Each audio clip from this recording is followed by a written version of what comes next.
Hey everyone, welcome to the ranked analysis. I know it's been a long time since I have done one of these, but I wanted to do a ranked analysis for you guys. That basically what this is, I just played a ranked game, I recorded the whole thing, and then when I'm going to stop and just come back around and watch it with you live, as I'm basically watching this recording with you. So everything you see, I see, and I'm talk about the things. I'm not playing this game, so it's not going to be a live recording, but I'm talking about it as we're going along, and I'm just going to talk about things that get picked, things that go through the game, you know, things that go through my head, what we could have done better, what goes wrong during the game. People seem to really like this kind of commentation, especially for the ranked games. I don't like recording during the ranked games just because it distracts me, and you know, it makes me play worse. So I'm playing this game, and what I like to do is also include the picking phase. The picking phase is so important. You can also note that we do have a Zapman in our game, and then Murder from Vivacity. So a lot of cool people are in this game, so it's gonna be pretty intense here. So we're gonna be heading into this game. First, we got a ban on Agni. Then we went into Bacchus. So we go ahead and first picked Sobek. Sobek is a pretty strong pick nowadays. Very, very common. He caused a lot of chaos. He's not hard CC, but he's very, very strong.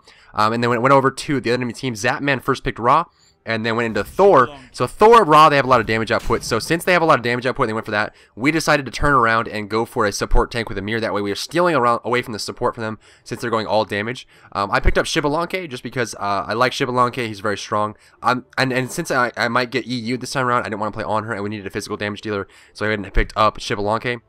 Shooting back over to them, they got Artemis and on her, which is not really great picks. This is kind of bad, and this might end poorly for them. They have an Artemis already. They don't need both, especially with the Thor picked already, so they might be trolling here. We'll see what they do. This was played a couple hours ago. I don't really remember what happened in the picking phase, so I'm just kind of commentating over this. What they do need is support tanks, and since Bacchus was banned and we got Amir and Sobek, they're in a tough spot. So already we're at an advantage just by the picking. So this is why I emphasize how important the picking stage is. You can see already, I can tell you right now we have an advantage over them because their picking is not very great. They have Artemis and on her and Thor. Too much physical damage and too much non-support or tankiness on their team. So they're going to be a very strong tank on the end. Unfortunately, we picked up a Vulcan, which is not really what we need. I think Vulcan's going to go mid this time around. Yeah, see me typing in chat there. I said no Vulcan mid because we already have two strong. Like, if we have two support tanks like Sobek and Amir, we don't really need a tanky mid like a Vulcan. We need more damage. Hebo, yeah, so Heben's a great part. He responded with a Hebo there, so that says works. Just because if we have Amir and Sobek, we don't really want another tanky mid because Vulcan kind of fits into a pseudo tanky damage role, especially if he's going mid. So not really. We need hard damage like a Hebo. And the last pick was Baka. And what you want to do if you're doing ranked is you want to make sure that you tell people play what you're comfortable with. Now, the Baka is not really that great of a pick. Baka is not very competitively viable, but you can see his rating's about 1980 or so. And if he's really comfortable with Baka and that's what he's good at, just tell him to play it. Don't force people to play what the right pick would be just because you think it's right. Even if it's the best pick for the team, if they can't play that character, you're forcing them into a position where they can't really play, and you don't really want to do that. So we're going to have a Hebo mid, and I'm most likely going to be going for the Sobek, which I do like because Murder is a very good player from Vivacity. And the last pick was Guan Yu. Looks like Zapman's going to take on her, and he's definitely going to be taking it mid. That's Curse's Zapman, if you're wondering, one of the Curse players. We have Vivacity on our team. So we have a Bakasura, and I'd say from the picking stages, we have a big advantage. They're going to have a Ra support and a Guan Yu support. They're going to have a lot of pushing and healing, but they have a lot of physical damage, and just because of that, and since Ra's not going to be going mid, I know that their magic damage is going to be low, so I can easily build like a hide or something like that. Just go physical protection early on, and I'll be pretty much set from the rest of the team there. So we'll go ahead and deal with that. So loading into this game here, I expect me and Sobek to be going to either the right lane, probably the right lane, so we can girdle and double buff. If you guys are wondering about what matters between the lanes, the left and right lane are geographically the same, but the advantages are going to be the buffs. So if you're going to go right lane, you can easily pick up double buff, which means CDR buff into movement speed buff. If you get either Hand of the Gods or a girdle on the support character, and they have a Mark of the Vanguard, you can easily double buff, which puts you at instant level 2 if mid isn't there, and then you can easily go in at level 2 with a double buff on your physical carry and do a lot of damage and a lot of good support there. So it is an EU server, unfortunately, which means I'm glad I picked Xbalanque. I have a tough, if you're playing on a laggy server, like I often do, a lot of times if I queue during the night, I will get an EU server, which means I can't play characters like on her. I really avoid characters like on her, just because it's really hard to play those kind of characters on an EU server where I'm having like 200 to 250 ping. It's very, very difficult.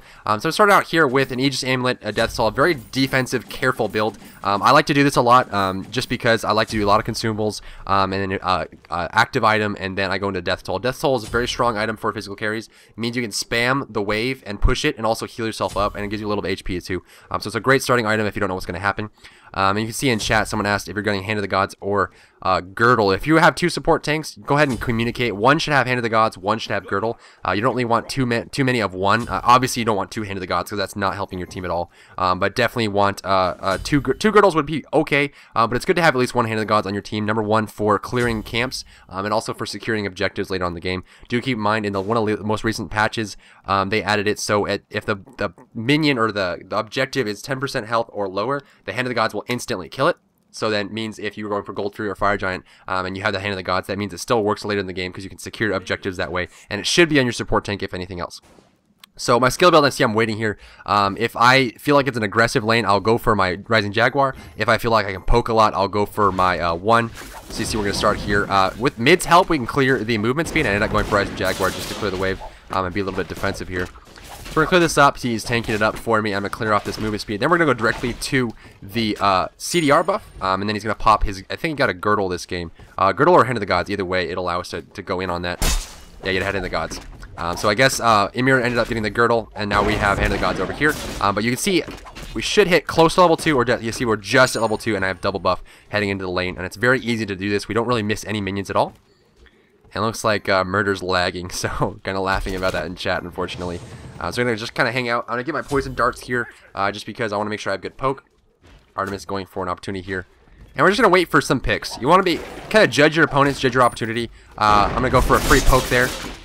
Really easy to do with Xbalanque with your range coverage. Good Girdle. We see the Girdle, or the Creeping Curse, and then the damage come out, so we're just going to try and follow him.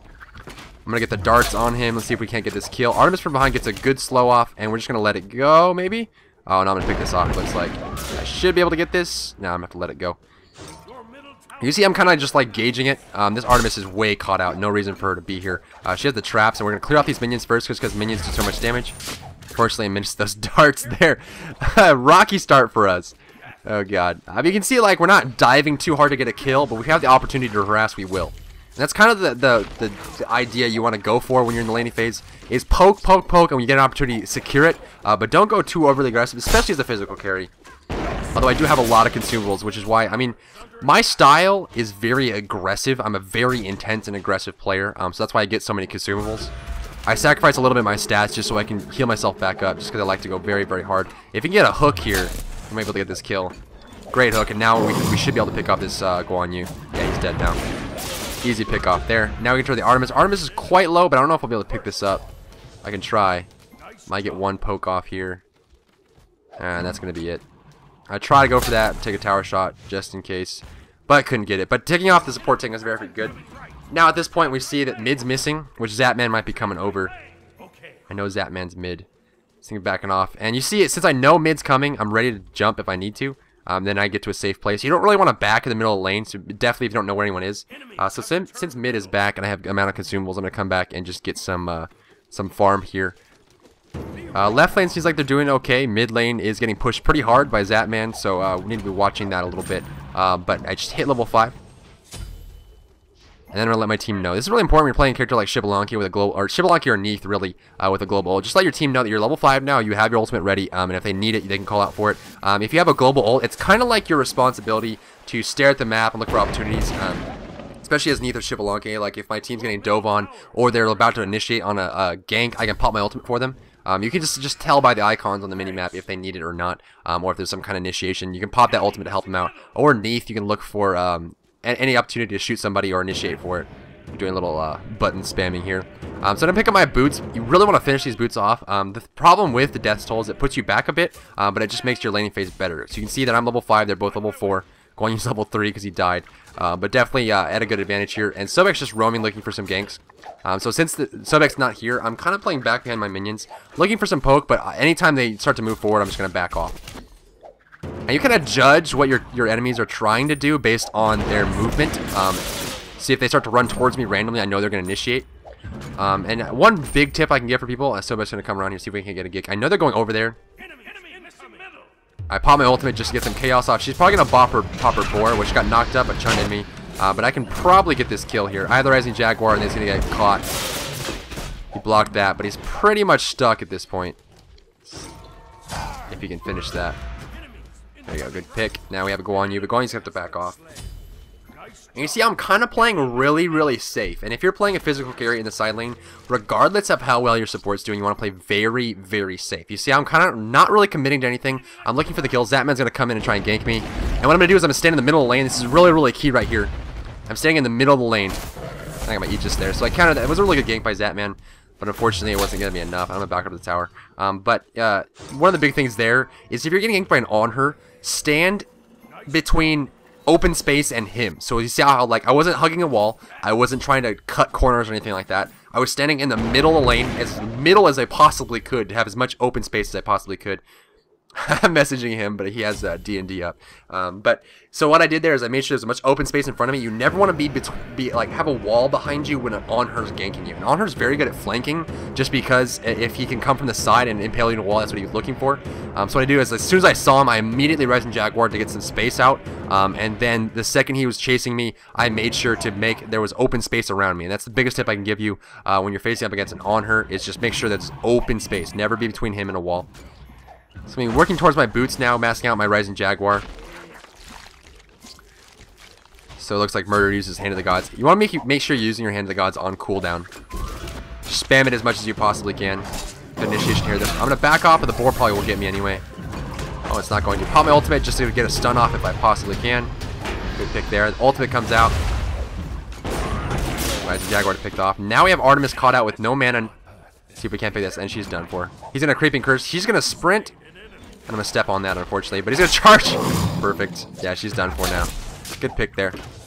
So I ran into the trap like an idiot, but he got the save with the pick there. And now here comes on her. Again, this is the lack of awareness, but he's just going to back off. You know he can't really fight both of us at the same time. And it's not really worth it either.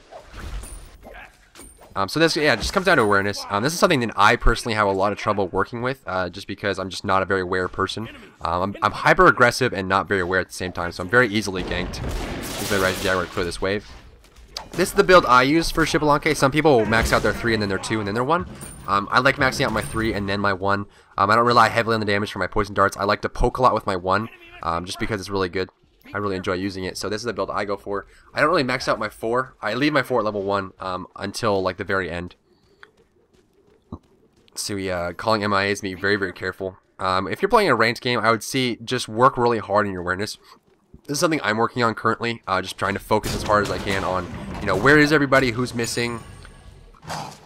Finish off the Rising Jaguar there, and we're going to come back to this double buff. And this is kind of how things should work if you're playing a physical carry and you have a good support. And this is like a good model of how a support should play. How Murder's playing a very, very good supporter, even though he's lagging.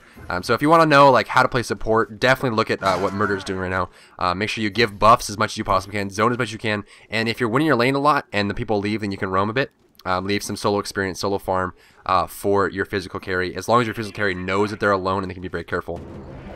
So at this point, since they have a lot of physical damage, I know I can probably go for like a Void Blade or something, but it depends. I'm doing very, very well, so I might just go directly into Devour's Gloves and then go to Deathbringer, just because I got so much money. Based on how much money you have, you can make a decision on what you want to buy. I'm going to finish that off. Always finish off your Warrior Tabi. They're so good. That static 15 penetration is so, so good. So I decided to go with the beads because we have stuns, we have slows, and one use ultimate and an Artemis's boar. Plus we have, you know, Ra, slow, on her stun, and then Bakasura slow as well. Or not Bakasura. Who's the enemy team? I can't even tell. Past Dry Bear, bring up the scoreboard. Bring up the scoreboard, Past Dry Bear. Come on. Yeah, I'm just letting them know. I mean, it's hard to give people advice without sounding condescending or being rude. Most people don't like being told how to play, but they really are just dying too much over there in the left lane to be able to make this work. So I'm kind of telling them just play passive, like just sit at your tower and get experience. It's so easy to fall behind in this game and then just keep feeding and feeding and feeding. So if you do die once or twice, just start playing very, very careful, very, very passive, and kind of hold on to what you have going on. So I know one of the biggest downsides of going Aegis beads is my mobility is very low. You generally would replace the beads with sprint. So again, you can see how I'm just staring at the jungle constantly. Just constantly glaring at the jungle. Artemis is going to come out. I just barely got that dash off as the Guan Yu come. I saw the Artemis come through. I'm going to turn around, pop this. And again, someone's missing. I think... Did someone come through here? There's the boar. I'm going to Aegis the boar, which is really good. He's going to pop the trap, but I'm popping my beads just in case to get off of it. Pop pop my ultimate, but I think Zatman, yeah, someone's in the jungle, which I could have saw. I'm going to get the Artemis. Now I'm in a lot of trouble. Thor's coming in. I've dodged the hammer just barely. Thor's going to go up in the air, and I made a mistake here, so let's just watch this play, and I'll talk about it after. Thor's going to come on down. They're still diving on the tower. Guan Yu's quite low. I want to get this hit, but I missed the hit on Guan Yu, unfortunately. Oh, and he hits me with the hammer. So what I should have done there is not come back to the front. I should have stayed in that little pocket behind the tower. I should have stayed as deep in the tower as I possibly could and just avoided Mania's attack. I don't really want to go to the out. I want to make sure he got away from me, and I was kind of leading the Thor ultimate. That's why I ended up going there. But I should have stayed as tight to the tower as I possibly could and try to avoid as much as I could instead of staying on the outskirts, because then they can poke. But it was lucky enough I got the Artemis, and I knew, and you know, one thing I could have noticed there is since I popped my ultimate, you saw how there was a little circle for my ultimate in the jungle, which means I should have known an enemy was there, but I missed that because I was too focused on killing the Artemis, unfortunately. But I'm getting good farm, doing a good job here. I only picked up one mana potion just because I'll be able to lifesteal pretty easily, and I just want to be able to sit there and farm. Now I'm looking to keep my farm up. After that death, not really the biggest deal. Murder's doing a good job getting the mid lane and got that down. Zatman's not farming too well. It's kind of like the main focus of what we're working on. As long as Zatman stays down, we'll be in good shape. Might go for a gank here on this Artemis. I need to make sure that I know where everyone is. I just saw on her mid. I don't know where left lane is, so I'm going to back off a bit. Just because I don't really know anyone is, I want to be very careful. I want to defend this tower as well as I whiff those minions. So I could have played that a lot better, and as you saw there, I didn't really need to use my beads. Unfortunately, for some reason the trap didn't grab me, although I didn't really recognize that. I popped the beads so I wouldn't be stuck on the trap, but I could have waited. I honestly could have even eaten the trap and then just kept attacking the Artemis. And I probably could have killed the Guan Yu too, if I played that a little better. But this is one of the big benefits of rewatching games that you've already played, is you can look at what you've done and what you could have done better, and what you could have focused on. Thor unfortunately gets a gank in the mid lane, as I say, curses. Kind of far away, so I probably should turn around. I popped the ultimate, see, that's what I'm talking about. Since they're getting dived on around the fire giant and Thor's in the mid lane, I might be able to pick this kill up, and that's going to be a kill. I can get this guy. Aegis is, but I can just pop this kill. And then I'm back up to tower. So I'm just going to grab the Artemis, which might be enough, and I'm going to get that kill there too. Now I'm going to clear the minions away. Guan Yu's here, but he's full HP and he's kind of tanky, so I'm not really going to force it. And you can see, I'm kind of just had this mentality of, if there's a kill or there's an opportunity, I'll take it, but I'm not going to force anything. That's kind of how I have to play physical carries, especially, you know, as you get higher up in the rating. And as I approach, you know, I'm starting to get higher and higher. This is about I don't remember, it's like a 2200 rated game. So I know I'm starting to get good players in my game, so I want to make sure that I play very, very careful. And every time an opportunity comes up, I go for it, but I'm not going to force anything. That's not my job. Dying as little as you possibly can is what you need to go for as a physical carry. And also this buff, the movement speed buff, is so good for physical damage dealers. It gives movement speed and attack speed. It's so amazing. If you aren't playing a physical damage dealer, work on getting this buff as much as you possibly can. It's such a good buff.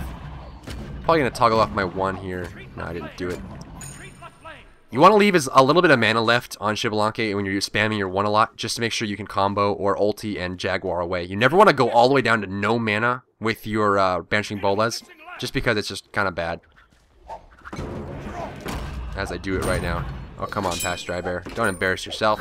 Yeah, see, I toggle it off. You want to make sure that you have as a little, it's enough mana to combo or Rising Jaguar away at least. I can pop my ultimate right here, which I should be, and there it goes, yep.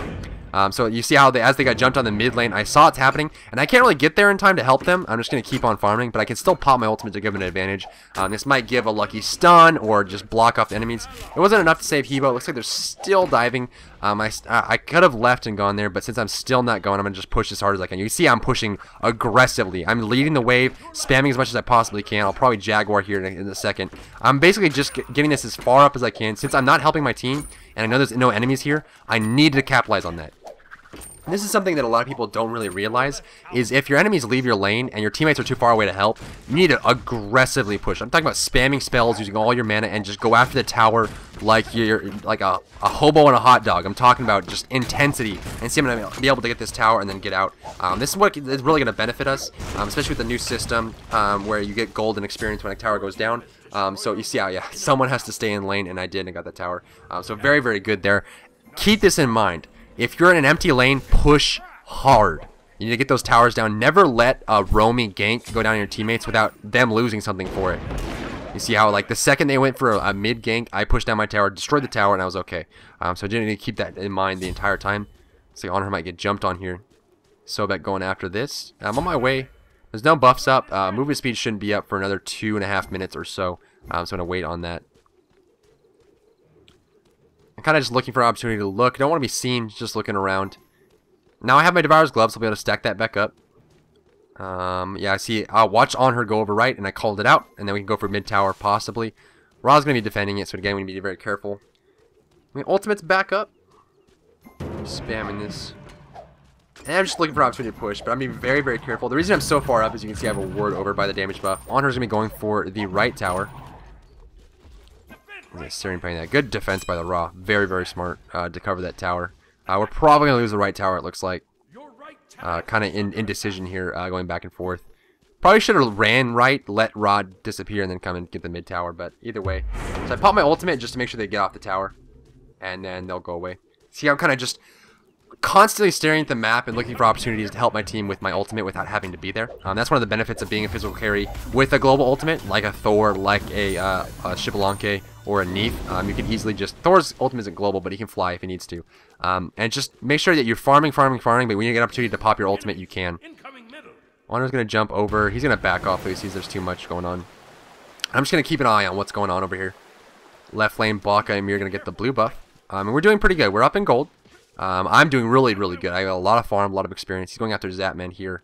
I'm going to poke this Guan, prevent him from going away. As I miss every single freaking shot. Fire Giant's up, Gold Fury's up. This is kind of the point in the game. Generally, you have to wait until 20 to 25 minutes where real objectives will start being contested. But since we're so far ahead and we had map control, once we get it back, we'll be able to go for objectives. So around the 16-minute mark in ranked games and the high-rated games, you will see objective attempts from 16 minutes to 20 minutes or so. So I expect a Gold Fury or Fire Giant attempt coming soon. I'm just defending this lane from Zapman. A lot of times you will either see a physical carry or a support tank go for lane defense. And I know Zapman's a better player than I am. I see I'm kind of just playing passive. Luckily, I wasn't spamming basic attacks. If I was spamming basic attacks at that point, he would have been able to stun me. That's one thing you can keep in mind as well. Don't spam basic attacks and backpedal if someone good is watching you, especially like an on her, because it's very easy for them to just go for an impale. So I'm just going to use this Obelisk to take free cover and go after his ranged minions. Clear those up. And I'm playing very passive. I'm just making sure he can't get this tower. You see how we only have one tower down, while they have only one tower down either. But it's just very good to defend your towers. Always want to have as many towers up as you possibly can. Obviously, there's no teleports in this game, so you can't get to a tower to defend it. So make sure you have good positioning. And again, I know Zapman's better than I am. He's the curse carry, so I want to make sure he doesn't jump in on me. He's a very good on her as well. So I'm kind of just playing passive and just sitting here farming this lane until he leaves. I think he might be leaving soon. He'll be heading on out, and then that's my cue to leave. I might just push the next wave and then get on out. Nope. I'm gonna go get buffs. Still have my ultimate up. I'm staring at the minimap, making sure that if anything shows up, I'll be able to pop my ultimate to help out my team. Watching Bagashura go over left lane, and Mir just ran into Thor up there. And a lot of this is if you're farming, you want to make sure that if you're safe and you're farming, just stare at the minimap. Just stare at the minimap. Call things out for your team. If you have a global like Xbalanque, spam, spam, spam. I'm half the time not even looking at the minions. I'm just staring at the mini-map and farming. My farm goes up and up and up, but I can help my team out by calling out ganks, rotations, anything like that if they're going for objectives. See, I see Ra in the mid lane. There's two above Gold Fury going into the mid lane, and they just showed up there. Gonna pop that mana potion. Good charge, but instead I'm playing very, very back. Still not committing. Now I'm committing because I know Ra's by himself, which might be a mistake. Now I'm going to run backwards. Thor just dunked me, but luckily his team isn't by. Lucked out pretty hard about that. On her's in the mid lane. I want to cut. I might just cut into the tower really quickly. Yeah, there we go. So I committed to the Ra, and possibly was a bad idea to go into there all the way. Ra thought I shot a random thing there. There's not a whole lot I can do. My cooldowns were down. I was low health and low mana, so I just went ahead and back. If you're playing like a physical damage dealer, don't really stick around with low HP unless you're super farmed and you have good teammates. But since I'm solo queuing and I'm not really too confident about it, it's better just to let the tower go than just to feed. So I'm holding on to my lead. You see I have 212 physical damage. I'm very, very strong at this point. So if we get an opportunity, I can burn someone very quickly. You see, and exactly like I mentioned earlier, I'm going to go directly into Deathbringer just because my farm is so good. You want to pick your items God, I think I need to make like a series. I'm talking about like a series of videos, not just one guide. I need to make a series of videos about itemization, because itemization is so involved. See, I have some stuff going on here. I'm gonna probably pop my ultimate as soon as it comes up. When I'm just gonna pop, and again, I'm gonna back off. I'm being very, very careful. I don't really want to give myself up at all. I'm being very, very passive. So Artemis gets picked off in mid lane. I'm gonna pop my ultimate just so they can't get any more kills. This will delay them a bit. Again, being very, very passive, just holding myself back. This is how you want to play a physical carry in a ranked game, or even a game you're looking to win, anything kind of competition. Just be very, very careful. Be very planned. Don't look for any opportunities unless the opportunities are presented to you. Don't make any opportunities, is what I should say. Only take opportunities that are handed to you. Don't make any opportunities. It's not your job to initiate. It's not your job to get picks or kills. You're not an assassin. You're a physical carry. You basically are the damage source for your team. So if your team gives you the opportunity, jump on it and burn somebody, but don't try and open the opportunity yourself. So you see I kind of popped the ultimate there, and that's really what Xbalanque's ultimate is for.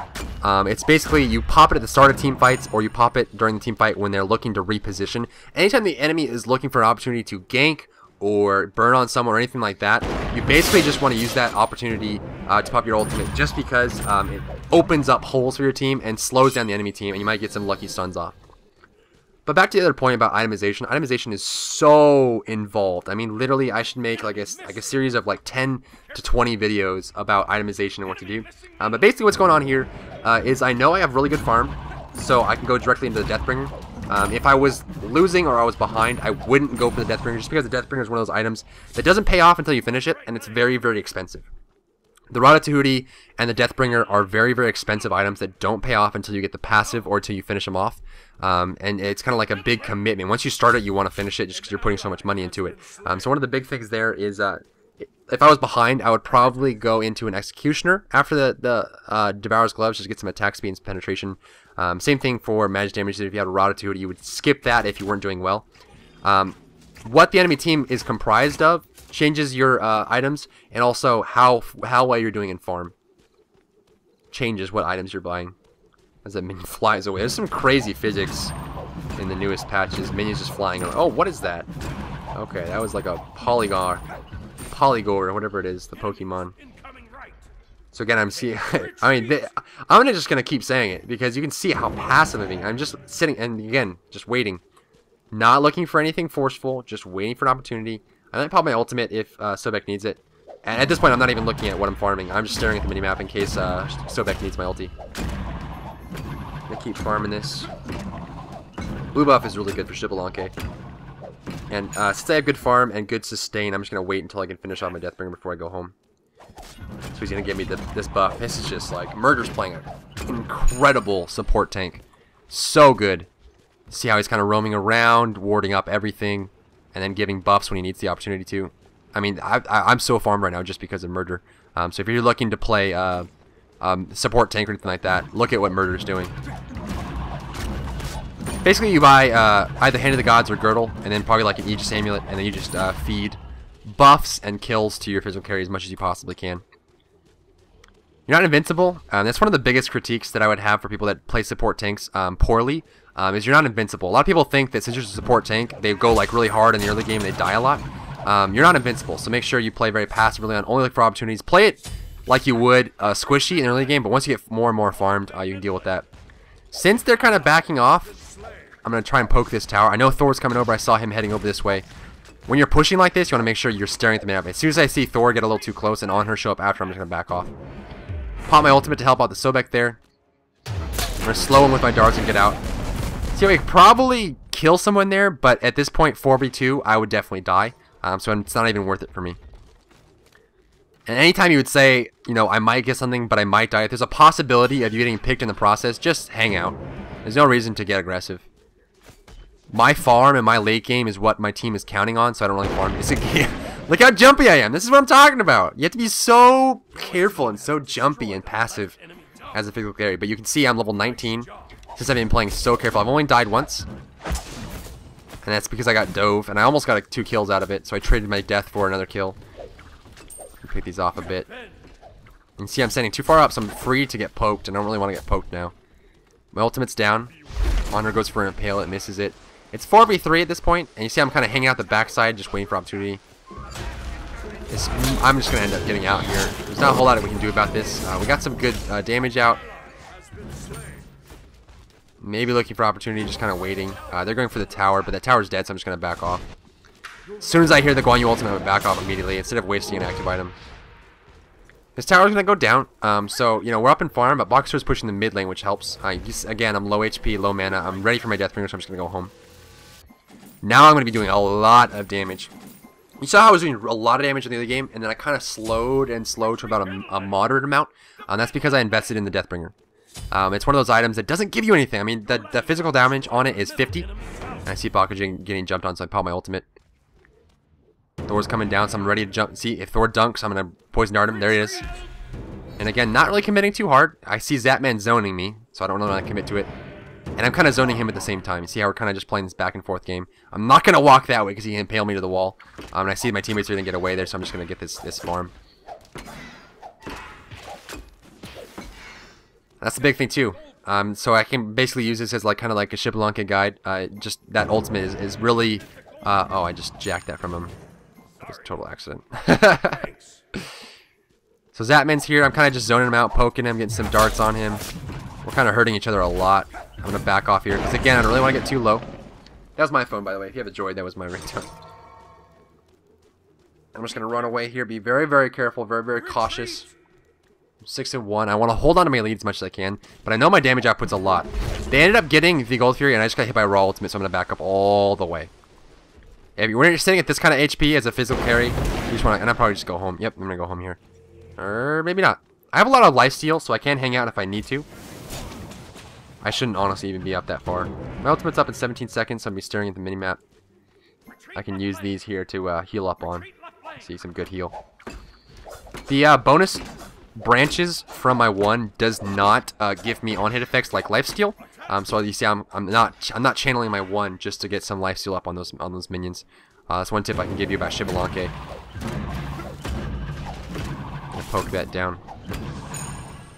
Now level 20, and I think I'm the first 20. I don't know if Zapman's hit 20 yet, but again, I'm just keeping my farm up, holding on to my advantage. This is one of the things that people kind of get confused about. Is that they get an advantage, they get very hyper aggressive, and they try to dive and get kills or secure things. It's almost most of the time better to go for a slow burn than it is to try and snuff them out immediately. Just because, like, if you have the advantage, you hold on to it and you play very safe and careful. There's no way for them to come back from that. But if you play very aggressive from a lead and you die or feed or miss an objective, then they can come back. They did get that Gold Fury there, but I think we're still up. I should remember to open up the scoreboard more often when I'm recording a ranked game, just so I can talk about it. I can't really see what people are buying or anything like that.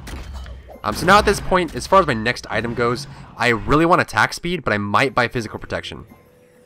See, I'm kind of choosing, like, should I get attack speed? So you see on her, Thor. I'm thinking about Witchstone or Void Blade, just because that's really all they have. And I'm going to get Void Blade. It's definitely a good call there. Since I'm really far ahead and I finished the Deathbringer so soon, now if I build defense, I'm even harder to kill. The Void Blade's a good call because I'll have penetration if anyone dives me. And then I'll have the physical protection as well. And since they have 3 physical damage dealers, and they have very low magic damage output, the only magic damage output they really have is the Ra. Guan Yu doesn't really do that much, especially if he's going full tank. So we're going to get a Fire Giant here. I'm just going to zone out. Unfortunately, I missed the ward. What you want to do if you're zoning like this, yeah, so Murder's making a good call here. You always want your damage dealers on the Fire Giant on the objective, and then your tank's zoning, because your tanks aren't going to be able to kill it very quickly. But you can see as soon as I got onto it, it's dropping a lot quicker now. But if you're playing zone, and I pop my ultimate just to secure. Another good use of Xbalanque's ultimate is make sure that if you're about to get an objective, you can pop their ultimate, and they can't initiate until that ultimate's done. And it looks like my ultimate actually ended up getting a kill there. Thor's going to go up in the air, probably going to fly away. Very low, though. Wish I could just throw my bolos up at him right now. Smack him out of the air. Wrap his legs. He's just going to fly away and blink. But if you're sitting outside an objective and you have ward coverage, just be very intense about counter warding. Just sit there and wait. Like, don't even go for harassment. Just make sure you go for an opportunity to take them down. And this is kind of winding down here. We have Fire Giant. We're up in a lot of gold. Ra just got picked. If I were to finish off my item build, I would probably just go for pure attack speed next. I might just get a Rage just because I'm so far ahead. And then I would sell my Death's Toll. And, you know, I don't even really need that much defense. I might even go for a Titan's Bane, last item. I'll probably go for a Rage, because it looks like it's going to end soon as we get a Phoenix in the mid lane. Or it might, I don't know.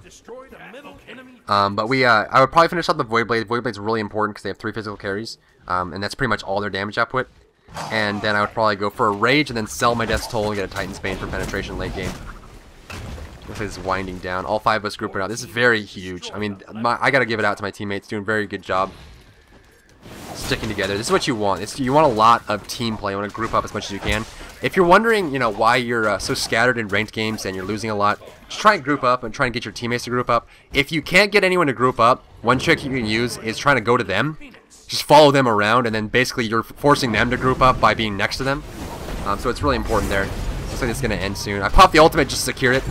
Again, I'm using that ultimate to slow them down or delay them. Just go for a damage up on the Minotaur. Still poking the Minotaur. Just got leashed. Now see, I'm being so passive. This is what I'm talking about. Just be as passive as you possibly can. Minotaur's going to go down there. So this is going to be a game. Pretty well played. We did a very good laning phase. I mean, that was almost textbook physical carry, and you can see me and Sobek were both level 20, and everyone else was under 20, except for Satman, of course. But that was like textbook physical carry and support. Look at damage output. A lot of player damage. I mean, actually, Hebo did a lot there too. Did very, very good. The healing done by the Sobek was a lot, but that was just total. And you see, I messaged Murder from Vivacity here. Just give him a kudos. Very well played. That's me, guys. Thanks for tuning in. Don't forget to rate, comment, and subscribe. Appreciate your views and subscriptions. Give me any feedback about these kind of series that you can let me have. You know, I like to hear what you guys think about this. I do like doing post-game commentaries for these, just because it seems to be working out a lot better for me. And I don't really want to talk during a ranked game. So let me know what you like about this. Things you'd like to know, what you'd like me to touch on. I think in my next one, I'll probably try to bring up the scoreboard as much as I possibly can, and look at that so we can talk about it as I'm going. I didn't really think about it until I started doing this, but I know it's been a long time since I've done a ranked game like this. So hopefully you enjoyed it, and I look forward to seeing you in my next video.